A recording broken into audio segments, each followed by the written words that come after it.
दोस्तों नमस्कार। Colonel Ajay, CEO Ajay Astro Money Group. 17 मार्च सन 2023 शुक्रवार। दोस्तों आपको याद होगा हमारे पिछले एपिसोड्स में हमने लगातार आपको सरसों के ऊपर चर्चा की थी।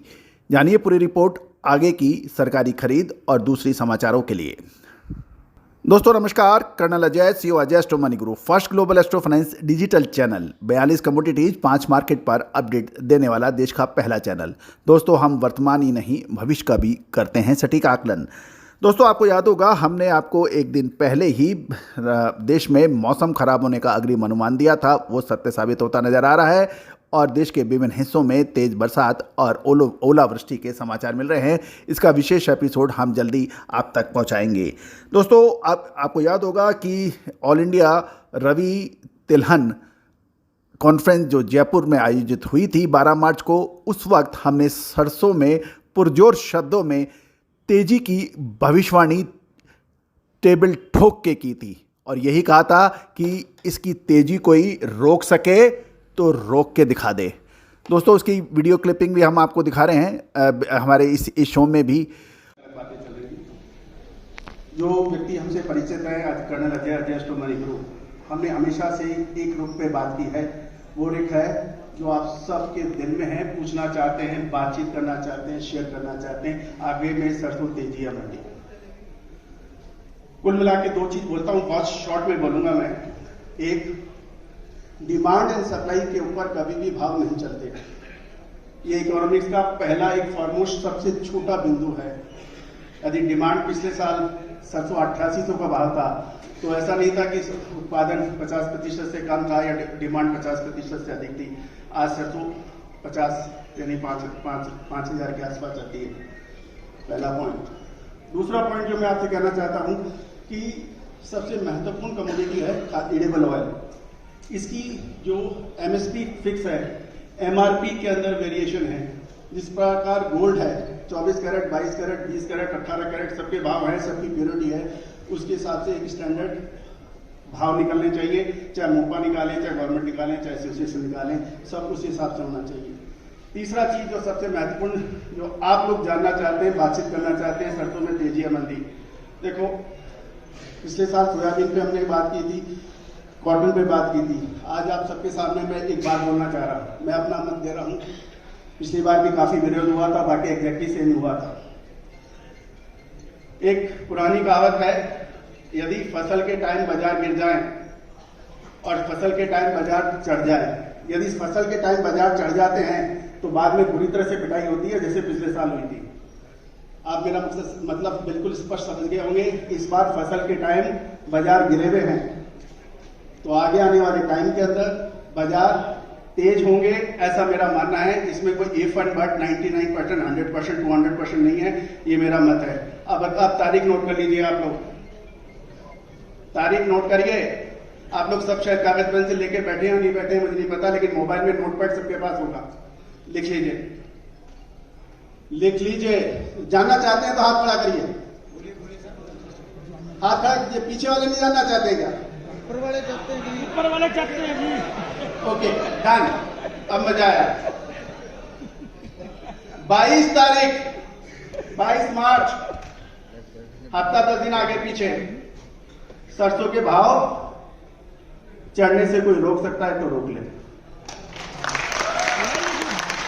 सरसों के भाव कोई रोक सकता है तो रोक ले।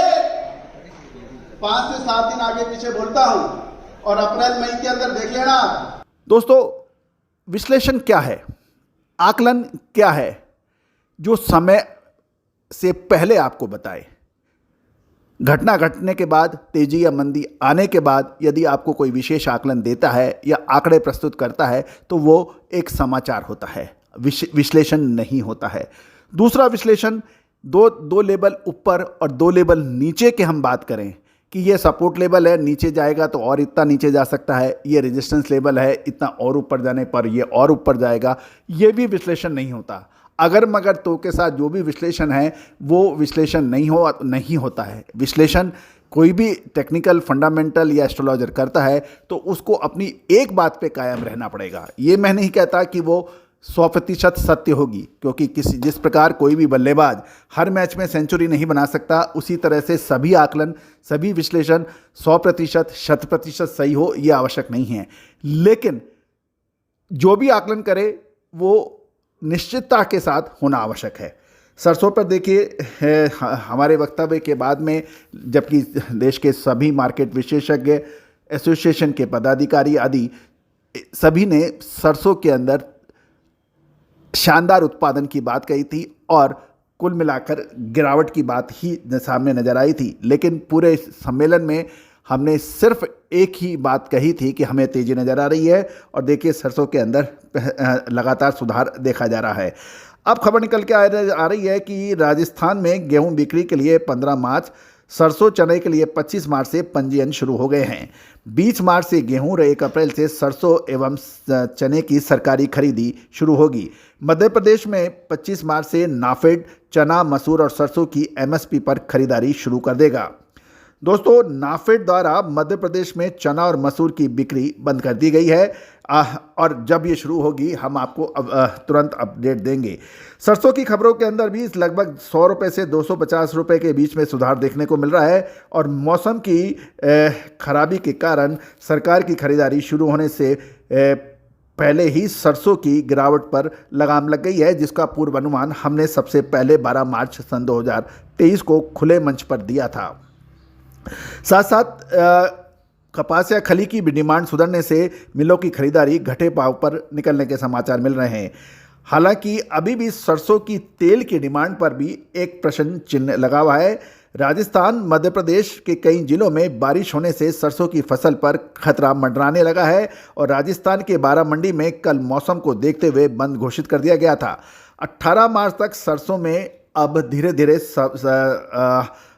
सुधार की संभावनाएं नजर आ रही है। दोस्तों, आप यदि छोटे किसान हैं, छोटे व्यापारी हैं, तो हमारा साप्ताहिक न्यूज़लेटर यानी वीकली न्यूज़लेटर के लिए जो कि मामूली शुल्क पर उपलब्ध है, आप नंबर स्क्रीन पे दिए गए हैं या आप सुने 9414056705। नंबर एक बार पुनः सुने 94 140 56 705।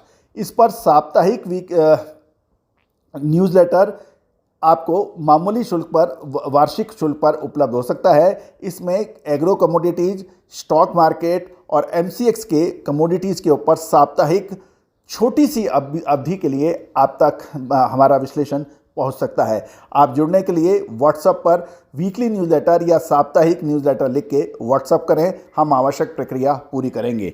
इसके अतिरिक्त जो स्टॉकिस्ट हैं, मिलर्स हैं या जो बड़ी मात्रा के अंदर स्टॉक करने की बात रखते हैं, उनके लिए हमारी विशेष रिसर्च रिपोर्ट भी उपलब्ध है। उसके लिए आप हमसे संपर्क कर सकते हैं। All the very best, good luck, happy trading.